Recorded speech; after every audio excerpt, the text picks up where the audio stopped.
Welcome to the Mutually Amazing Podcast. I'm your host, Mike Domish with the Center for Respect. The episode you're about to listen to was recorded when this show used to be called the Respect Podcast, so you might hear that mentioned during this episode. Well, let's get to the show.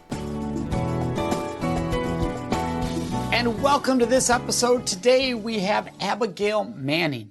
And Abigail is an awareness creator of authentic health to prevent and end all forms of abuse. With a positive and proactive approach, she brings insights and answers to how we can each lead healthy and happy lives. Abigail, thank you so much for joining us. Well, thank you so much for having me on your show, Mike. Well, thrilled to have you here. Can you give a little background on what it is you do? Sure. So as you said, I'm an awareness creator. So what that means is a proactive and positive approach to helping others see where maybe they might be lacking in having true, authentic health.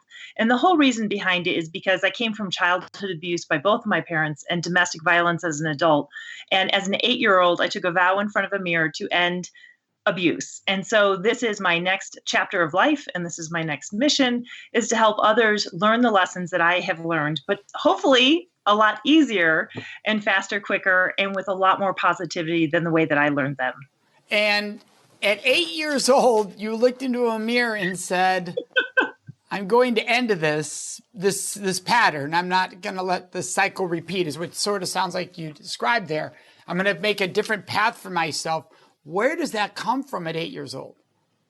Right. Well, and what it is that I devoted myself at that point to love, respect, and kindness. I mean, that's mind-boggling for a lot of people to hear it and say, wait, an 8-year-old committed to mine and stayed with it, right? Because a lot of when we're young, we'll go, oh, I have this goal and this dream. I'm going to do this. I'm going to do this, or I'm never going to do that. And that changes very quickly as we get to teen years or preteen years. So can you, what kept you focused? What kept me focused was having firsthand experiences of harm. And so I really only have one rule. And when I've raised my kids, it was do no harm. At all costs, do no harm. And the next best goal is to have love, respect, and kindness for yourself and for others. Now, it doesn't mean that that was easy. It doesn't mean that I didn't understand abuse. I didn't understand it at all, but I was committed to those values, doing no harm to someone else because I knew what that felt like, and I did not want to do that to anybody else. And what do I want the world to be? How do I want the world to treat each other? I want there to be safety and trust and respect. And for me, those words have always kind of boiled down to love, respect, and kindness. And so unfortunately, because I didn't understand abuse, I went through the pendulum swing of marrying someone who is not of great health and being in that marriage for over 10 years and then swinging out of that. And that's what I mean. I've learned all these different things by going through $20,000 of therapy modalities and reading and going to crisis center. And PTSD hit me really hard. I was like, okay, I have to really understand this and be able to explain it in a way that I can understand it. And so other people saw that and they started asking me, can you explain to me what you're doing and how it's working so well for you?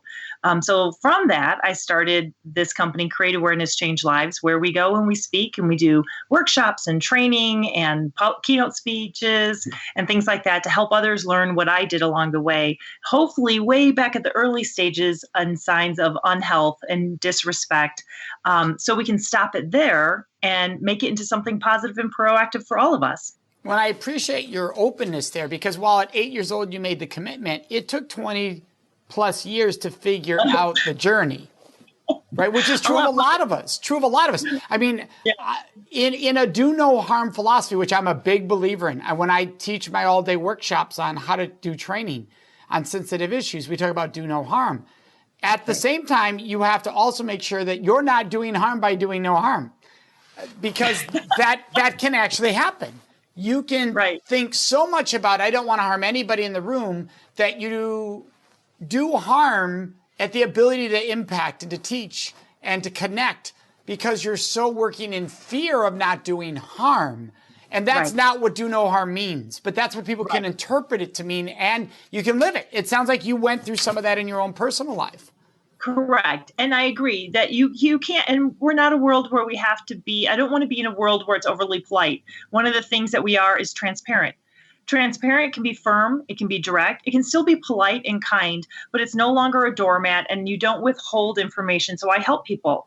And by one of the realizations that I had was the crisis centers told me, when you do this work, it's not when, you absolutely will trigger somebody else. So it's a matter of knowing you're going into that, giving a space that's trusting and safe for people to really vulnerably feel it, because I'm about authenticity, right? Not just this robotic kind of, I mask my feelings, but someone is going to get triggered, and how do we help them? Because that's the first step. When you first realize, whoa, I have a problem, or, oh, I didn't know that that was me, or I didn't think I thought about that word that way, or something. So being triggered doesn't have to be a horrible, bad thing. It can be a realization that this is the first maybe eye-opening experience that you're like, I'm ready to be better. I'm ready to be healthy. I'm ready to have control over this and not have it have control over me. So that kind of helped me flip it into the positive. Like, it's okay. I am going to trigger people, and that is okay. But I have to have the responsibility, which I take very seriously, of letting people know that they can trust me, they're safe with me, and that I truly, truly do care about them and their well-being. Yeah, and you're not intentionally triggering people. No, oh, no. There are people who do that, right? We see people in the media and in politics who go out and say insightful things intentionally to incite, to trigger in a different way than the kind of triggering we're talking here, but it's a form of triggering. And so you're saying, hey, no matter what I do, someone can be triggered. So I'm out of control of that, but I am in control of the atmosphere that I create in which that takes place. Right. And trauma-informed approach is really important. So I would never go out of my way or try to ever trigger someone in an unhealthy way, right? In a harmful way, in overstepping their boundary lines. But understanding that you're going to do that is, and you're doing it from a loving place, you're doing it from an I care place, and this is the way you're going to have to face it. Because if you don't face the beast is always going to be there. So I don't care if your beast is addictions, I don't care if your beast is that you're with somebody abusive or that you are abusive yourself.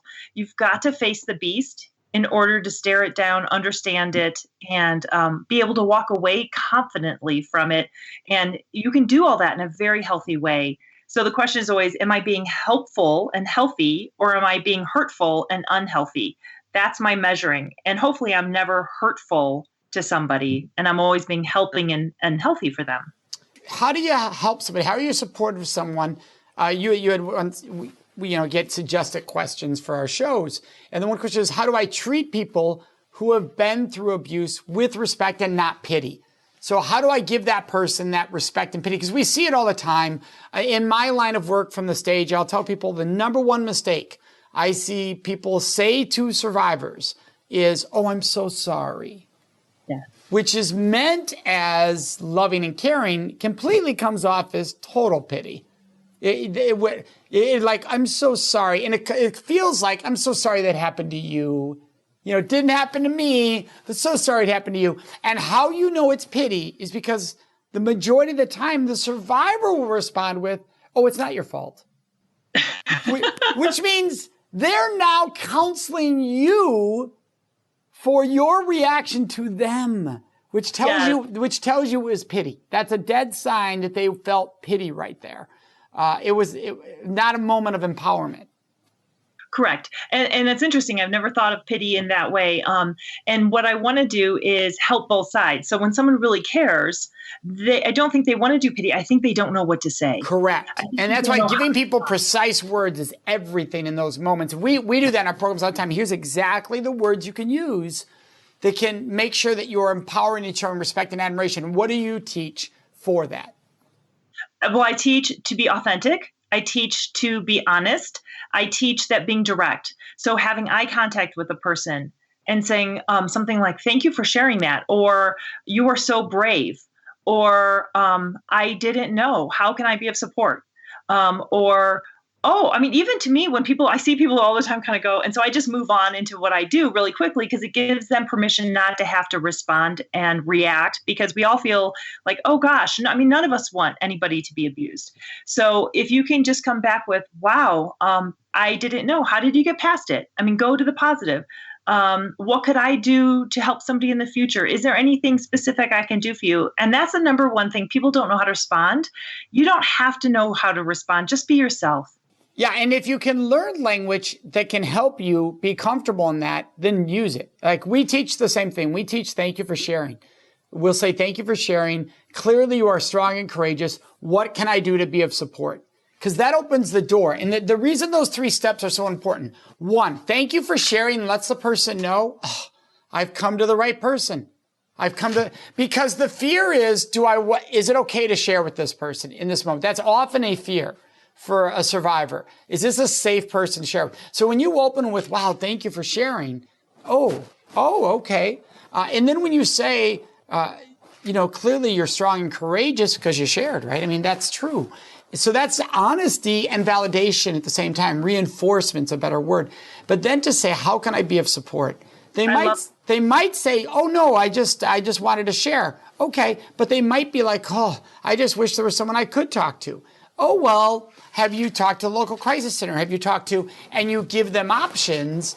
It creates this exploratory option for them to get the resources and support they deserve, which is so, so important. And for anyone listening, this goes to any difficult news someone ever gives you. Doesn't have to be a survivor. Somebody comes up to you and says, my dad passed away last night. Oh, I'm so sorry. Where do you go from there? Yeah. You've got nowhere to go from there. Somebody says, my dad passed last night. Wow, thank you for sharing. How can I be of support? Now they see somebody trying to engage, not just, let's move on from this uncomfortable situation. I love it. In fact, I wrote it down because I'm a big thank you and please person. Call me old fashioned, but I still really like using thank you and please with people all the time, even people I know, my family and everybody, just thank you for helping me with dinner or something like that. Yes. So that acknowledgement, everything you said was just to me spot on, perfect and beautiful and brilliant. To acknowledge, to thank, to prove that you're a safe person, you're a sincere person. I love it. Well, I appreciate that. We've always taught it from stage and in all my books. We teach that same statement because it's just people don't have the skill. And I love what you said about be yourself and be authentic. Sadly, some people are afraid to do that because they have been taken as being callous in the past. So they feel if I'm myself, I could do harm. So, well, what if I could give you this little phrase? And if you said it from yourself, if you said it from your authentic self, with these words, it's going to come off as you and be loving and caring and supportive.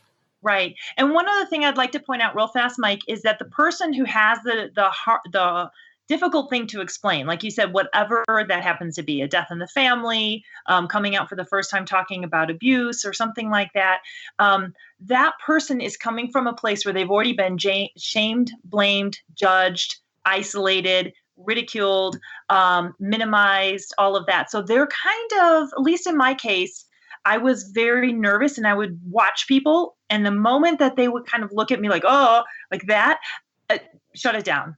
This is not a safe place. This person's not going to be able to understand. And so the turtle pulls its head back into the shell real fast.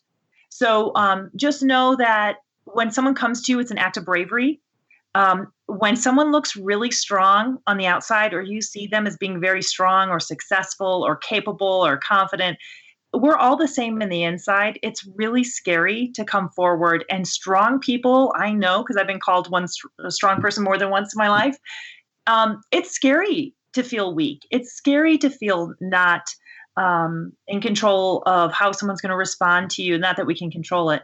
So just know going into that. That's why I like telling people to be really authentic, and just like your connection with that person. And a lot of times you don't know that person, but it could be just someone you've met. It happens to me all the time. And I will start with a compliment for them of like, I'm honored that you told me. Yes, because what you said there is so important about the concept of that took them strength to share with you, whatever the difficult news was. So to honor that just means the world to people, and we should be honoring that. Now, you talk about something that is what I've been doing for decades, which is ask first. Ask first. And you talk about it specifically when it comes to hugs. Because in my world, people think, well, Mike teaches to ask for a kiss, or Mike teaches, before sexual intimacy to ask. But you say, hey, why should I have to ask before I hug someone? And you teach in your work why that's important. So let's go to there. Why is Why is it respectful to ask for a hug versus just assuming, look, I'm giving you a hug because that's loving, that's supportive. What's the harm in me just giving them a hug? Yeah, right. So it goes down to, our healthy boundary lines, right? And so what is healthy for you may not be necessarily healthy for someone else based on their life experiences. So for example, if someone, that was the first step of abuse, let's say, because that's what I specialize in, is preventing and ending abuse. So if someone was abused by, let's say, a parent who comes up and the first thing they do is they come up towards you face on and they put their arms out towards you, that person knows they have to go into fight, flight, or freeze mode. And so it's unsafe. And when our brains get hijacked, we don't know how to respond until we are taught how to respond, until we're taught what those warning signs are and what is ours to own versus the other person. Is everyone out to attack you that's going to hug you? No. But until we can get that through our brains and really assimilate it into our bodies and our responses, and we can understand it. So there's different techniques like EMDR, there's somatic, there's EFT, on how we rewire our brain so that we don't automatically jump into that reactionary fight, flight, or freeze mode. You think you're being friendly and kind, and I think you're subconsciously, without even realizing it, you're coming to attack me.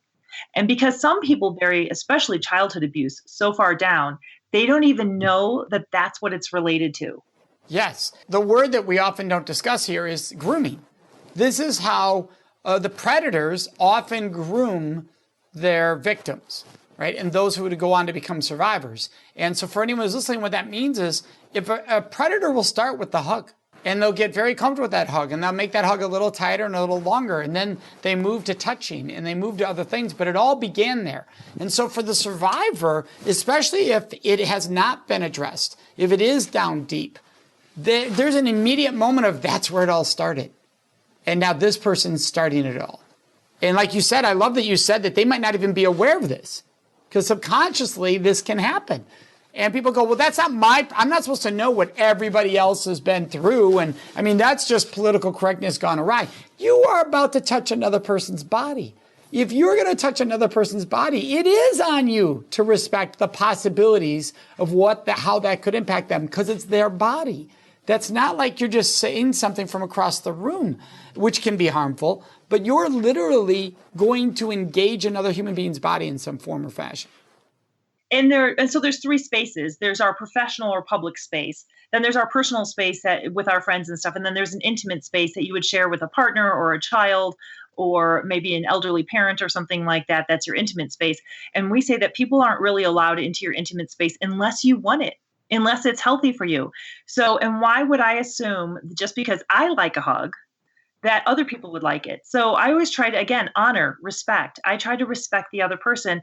And I would just say things like, for the first time meeting them, I have my group of friends, we hug all the time, right? And so, but there's an understanding because the first time that we've met, we've said, oh, would you like a hug? Not, may I hug you? Because again, you're coming on to them, but would you like a hug? Are you a hugger? Yeah, that's a great line. And I know friends that use that, and myself, I've done it too. They go the handshake hug kind of thing, and you're like, are you a hugger? And they're like, yeah, so then you're good. But if they're like, no, I'm good, the handshake works. Right. I think what people forget is, why are you hugging them in the first place? You believe it will be supportive. You assume. So if the hug is about supportive and or connection, shouldn't you make sure that will be the outcome? Right. And also maybe conversely, because authentic health is really turning that mirror around and like looking at it at yourself. And I'm not saying hugs are bad. Personally, I love hugs, but other people don't like them, and that's okay. But if you're like, I hug everybody and I don't even ask why, what is it I need? What is the physical touch lacking in my life? Or what am I trying to express? Or maybe why is that so important for me to do that? I had someone in a business setting, never met the person before. She's actually a lawyer. And when she came up to me, I always shake hands the first time I meet somebody, right? Because in our society, that's totally acceptable. It's not awkward. And I extended my hand and she immediately pushed right past my hand and threw a hug onto me. And I took a step back and I said, well, I'm more of a handshaker when I get to meet people. And she completely didn't understand, like, I don't know if she thought we were best friends, reconnected, but just watching the body language. We talk a lot about cognitive, social, and behavioral theories. Well, the behavioral theories, if someone's putting out their hand to shake hands with you, they want to shake your hand, or they put a hand up to high five. Just do the high five. So those verbal and behavioral cues are important to watch for. It's out of consideration. It's just a form of respect, in my opinion. And don't take it personally if they say, no, I'm not. You don't have to cure them. I think that's the other thing that happens. I think people think that if I give you enough hugs, you'll be okay with hugs. And that's really dangerous and messed up to think the more I push your boundaries and disrespect what you want, you'll learn to like the boundaries I'm giving you. If you actually say that out loud, you recognize how predatorial that is. Right? Yeah. So we need to help people understand that. And I'm not saying that I haven't done some form of that when I was younger. Most of us have. Right? In some form, we thought, well, if I do this, they'll get more comfortable with it. Whatever it was. It doesn't have to be hug, touch, but recognizing just how predatorial that is and how we've been taught to do that. Like, I'll teach them. No, that's not your job in that moment. Right. And I think a lot of times, and you can tell me from a guy's perspective, from a girl's perspective, I was taught, be kind, be nice, give to others. I have a saying of pour love, pouring love on others. And that was a strong social message that was given to me, that don't make waves. Everyone should be your friend, all of those, which are not healthy. Right. And so in a situation, a lot of times I think women end up hugging each other, not necessarily because they want to, but because they don't want to appear rude or unfriendly or stuck up or something like that. And I want to kind of erase that and saying, when you own your own authentic health, whatever it is, if it's a high five, if it's a fist bump, if it's a hug, whatever it is, if you own it, it's okay. Like be good with who you are, and not have to worry that you're offending somebody else, and not worry if you offend somebody else by saying that I prefer this, I don't prefer that. Absolutely. By living authentically, it's okay to stay within your own boundary lines and what feels good and is healthy for you without worrying about what others and outsiders are thinking about you. Abigail, what are red flags of a sign that someone is being disrespectful or being abusive? Red flags. Okay, so we all have kind of that gut feeling that goes off. We have red flags. We hear warning bells, all of those things. So to me, I guess the difference between those two would be healthy boundary lines. So our definition of abuse is that I made up is repeated mistreatment. And if people don't remember anything else, if you just remember repeated mistreatment, the rest of the definition is repeated mistreatment where one person uses manipulations to gain and maintain power and control over another person. So if someone is being disrespectful, is it repeated? That's the first part of the definition. If it's a one-off, maybe they're being a jerk, maybe they are disrespectful or something like that. And hopefully by you giving your healthy boundary lines and with a polite but kind but firm comeback on something, I prefer a handshake, not a hug, something like that, then they will stop it. It's not repeated. Now, if they decide to repeat it, oh yeah, there's that Abigail, she da. And it goes on in different ways, from emotional to physical to to sexual to financial, different forms of abuse, different forms of manipulation, different forms of trying to take your power and control or exert their power and control over you, then you absolutely know the person is acting abusively. Let's pause there because I love the two words, right? Repeated mistreatment is very powerful. I think it's also important to acknowledge that doesn't mean it needs to be repeated for it to have been abuse, right? Because there can be a one-time situation that is highly abusive.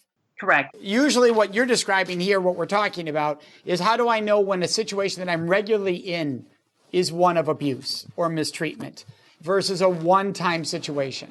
Right. So a lot of times like a sexual, that's a sexual assault, right? Which is awful. Nobody ever deserves any form of abuse. No one asked for it. No one deserves it. No one, even though you can be groomed or gaslighting into thinking that you deserved it, you had ownership over this. You never did. It's what someone did to you versus what you went out and did to someone else. You were never worthy of being their target. And you're right. It doesn't have to be awful or an assault or abusive. But when I use that term, a lot of times it starts really small. So unless it's like you're walking down an alley and you're attacked, right? That's an assault. But a lot of times in the abusive world, when you have relationships with neighbors or coworkers or family, it always starts small. Like you said, they start with a hug or they start with something or they start with a lingering touch. If we're talking about sexual harassment. Or just not honoring your voice. right? I don't want to go this far. Let's say it's sexual. I don't want to go this far. Oh, it'll be fun. What did you not get about I don't want to go this far? I didn't say whether it'd be fun or not fun. I don't want to go this far. But it's not on the survivor to have to say that either. The moment I said it once, you should have listened. But that's a subtle and a form of somebody starting to show abuse. That is likely to say they probably might not be respecting me as this night goes on because they're not reciprocating my voice right here and now. Once again, I want to stress that's not on the survivor to stop the criminal. It's on the criminal to stop being abusive in the first place. Right. And so that is the red flag that you just mentioned. So that well, I set a boundary line and they either didn't acknowledge it and blew right by it, or they made fun of me for it. They ridiculed me for it. Or they're like, what in the world are you talking about? Stuff like that. Well, I thought you wanted to be my boyfriend. I thought you wanted to be my girlfriend.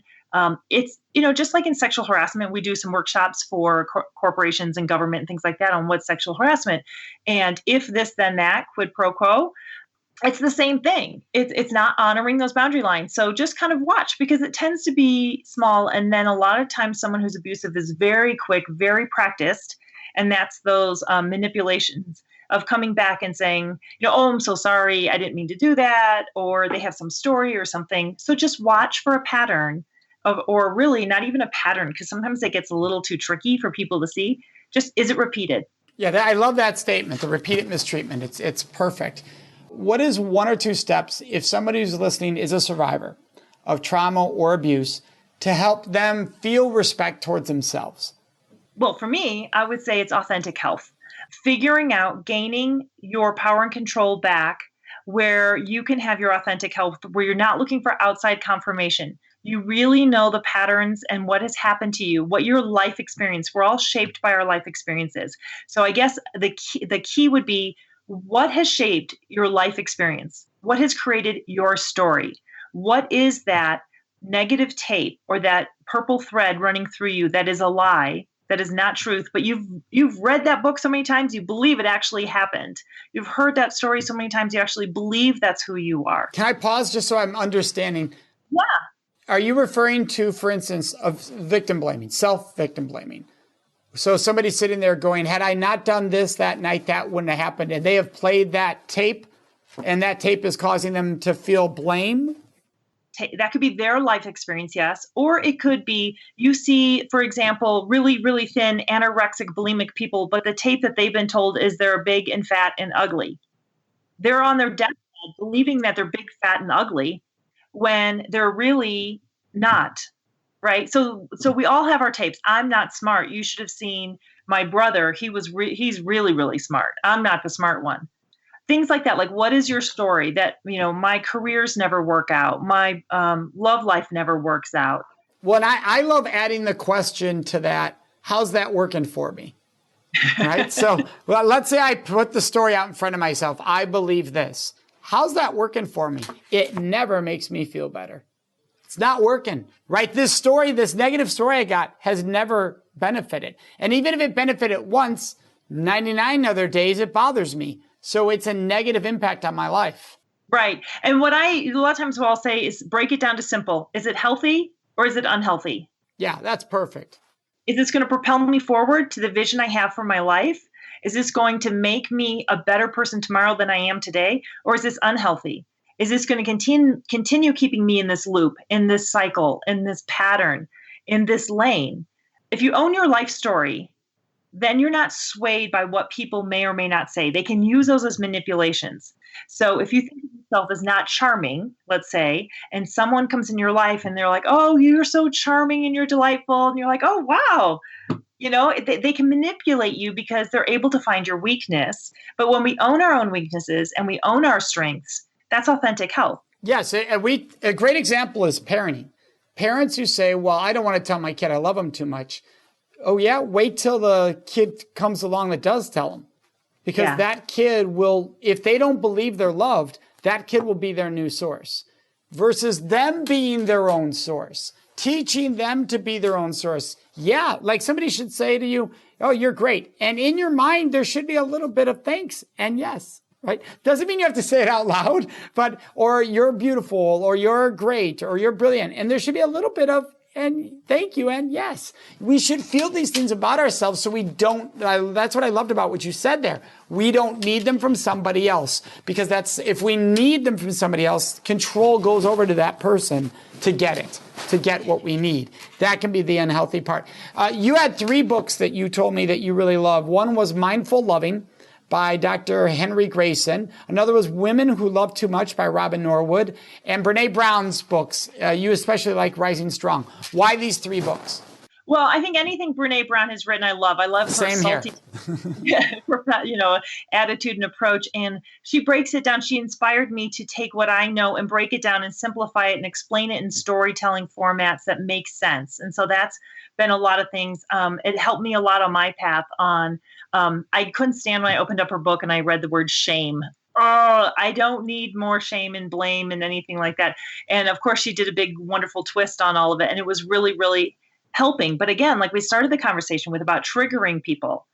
So I had to be a little angry with Miss Dr. Brene Brown because she was triggering me with the whole word shame, but I'm glad she did. And I'm glad I had the fortitude to keep reading through, as well as those other books and other therapy and talk therapies and things like that. Because that's how you face the beast and you keep moving through it and you get better and you look in that mirror and you're not afraid to look in the mirror. You're not afraid. None of us are perfect. We're not supposed to be perfect. Authentic health is not being perfect. It's not being great at everything. It's just being true to who we are and willing to look in the mirror and not willing to listen to the whispers of any kind of negativity. And by being vulnerable, and that's a big, strong theme that she has been superior in explaining to people, is vulnerability and shame, as well as many other things. But those are the reasons why I really like her books. And I just love the way she writes, too. I think it's fun. Yes. And the other ones were a male's perspective as well as a female's perspective on when you love too much. And that's that healthy versus unhealthy. And that's from different people I've put together what I feel authentic health is. And both of them, I thought, from a male perspective as well as a female perspective, they did a really good job of showing where that line is between what is good, authentic love and what is not. Because you have to keep in mind, I wasn't raised with it. I wasn't raised with love, respect, and kindness. I wasn't raised with mutually loving parents. I had to figure it out. I watched for it. I looked for it in movies. I watched for it in couples. And so I stumbled along trying to learn these things in my own life and through reading books so that I could figure out how to have happy, healthy, successful love in my life. Well, and I think that's a great way to end our show, because I think too many people think things like, well, that should be obvious, but they forget, well, it's obvious to you because you might have been raised in it, or you learned it because of something in your culture, your family. Millions of people have never been taught these lessons. So if you're going to say I'm a compassionate, caring person, you need to think of the possibilities of others, which you just brilliantly shared with us. So Abigail, thank you for being with us today. For anybody listening, you can find Abigail at abigailmanning.com. We'll have her Facebook link or Twitter link all on our show notes. Thank you so much, Abigail. Thank you very much. All the best to you. We'd love to hear your questions, your thoughts, and your ideas. And the best place to leave those with us is on our Facebook page at facebook.com/Mutually Amazing Podcast. Of course, you can always contact us on our website at mutuallyamazingpodcast.com. Remember to subscribe to this show so you automatically get it every week. And if you could, take one moment to leave a review. That really helps other people find the show, which we are greatly appreciative of. So thank you so much for joining us. May you make today and every day a life full of mutually amazing relationships.